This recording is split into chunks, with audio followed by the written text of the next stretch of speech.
New information is now raising significant questions about the senator from Arizona, John McCain, and his role in delivering the now infamous and totally discredited 35-page Fusion GPS dossier on President Donald Trump and Russia to the U.S. intelligence community under Barack Obama's corrupt administration. The dossier was allegedly paid for by the Democrat Party and the crooked Hillary Clinton's campaign, and actually picked up by the GOP traitor John McCain in order to stop then-candidate Donald Trump from winning the Republican primaries. And interestingly enough, McCain's office refuses to answer three pressing questions about his involvement in the dossier. Via Breitbart. 1. Did McCain know about the role of the controversial Fusion GPS firm in compiling the dossier? In August testimony released publicly last week, the co-founder of Fusion GPS revealed that an associate of McCain first reached out to Christopher Steele, the former British spy who compiled the questionable dossier, in order to obtain the anti-Trump information for McCain to pass to the FBI's leadership.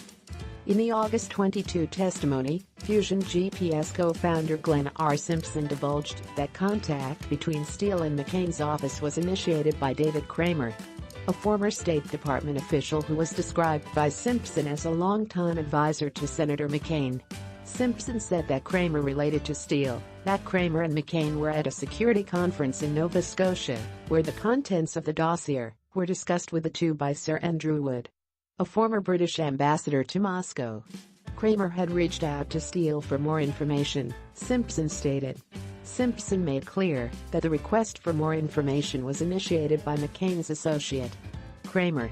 He said that Wood's sharing of the information with McCain and Kramer at the security conference caused David Kramer to follow up with Chris Steele, and that it was passive. In other words, it was initiated by Mr. Kramer.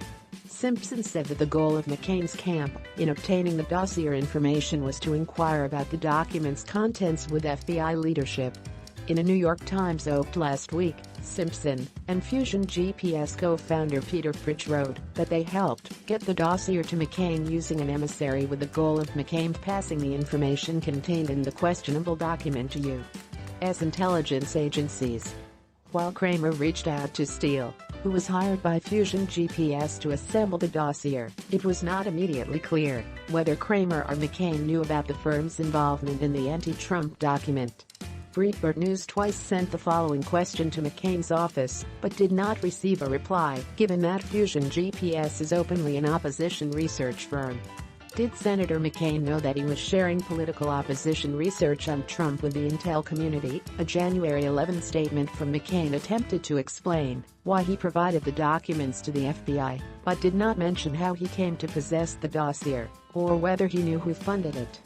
Upon examination of the contents, and unable to make a judgment about their accuracy, I delivered the information to the director of the FBI, McCain said at the time. That has been the extent of my contact with the FBI, or any other government agency regarding this issue. 2. Did McCain know the anti-Trump dossier was funded by the Democratic National Committee in Hillary Clinton's 2016 presidential campaign? In October, The Washington Post reported that in April 2016, attorney Marky Elias and his law firm, Perkins Coie, retained Fusion GPS to conduct the anti-Trump work on behalf of both the Clinton campaign and the DNC. Through Perkins Coie, Clinton's campaign and the DNC continued to fund Fusion GPS until October 2016, days before Election Day, the Post reported. McCain's office did not respond to a request for comment on the issue. 3. Why did McCain need to provide the dossier to the FBI leadership in the first place? Fusion GPS co-founder Simpson testified that McCain associate Kramer reached out a few weeks after the November presidential election last year to obtain the dossier's information and pass it to FBI leadership. Referring to Kramer, Simpson stated, he says he wants information to give to Senator McCain so that Senator McCain can ask questions about it at the FBI. With the leadership of the FBI, that was essentially all we sort of wanted, was for the government to do its job, and we were concerned about whether the information that we provided previously had ever, risen to the leadership level of the FBI. We simply just didn't know. It was our belief that Director Comey, if he was made aware of this information, would treat it seriously. It was unclear from Simpson's testimony why McCain would feel the need to get the dossier to the FBI leadership a few weeks after the November election.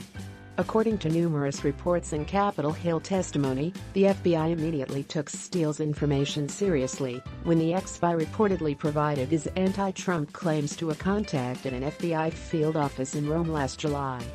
Mother Jones reported that a few weeks after Steele allegedly went to the FBI on his own in July, the Bureau asked him for information on his sources and their reliability, and on how he had obtained his reports.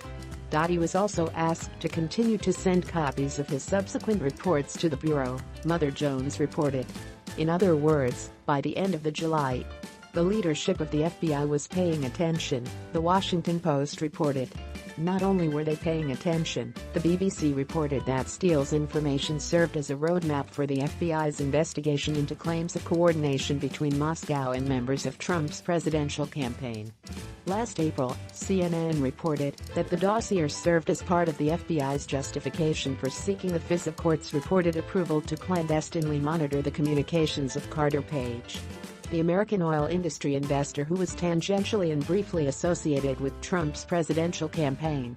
If only Senator McCain would fight as hard for our side as he does for the Democrats, the man would be a Republican powerhouse and an all-around hero to our cause. Instead, he's a powerhouse and hero for the left. Every time there is a chance to rip any Republican a new one, he is first in line. But when a Democrat gets into some sort of controversy, he is 100% silent.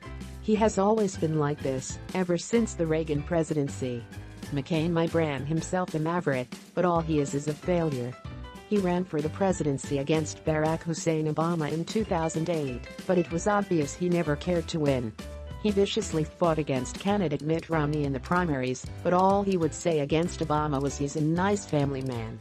Makes you wonder if he just hasn't been paid off by the Democrat Party all along to be a spoiler for Republican ideals. Please share if you agree McCain needs to retire already. Tell me pretty lies, look me in the face, tell me that you love me, even if it's fake.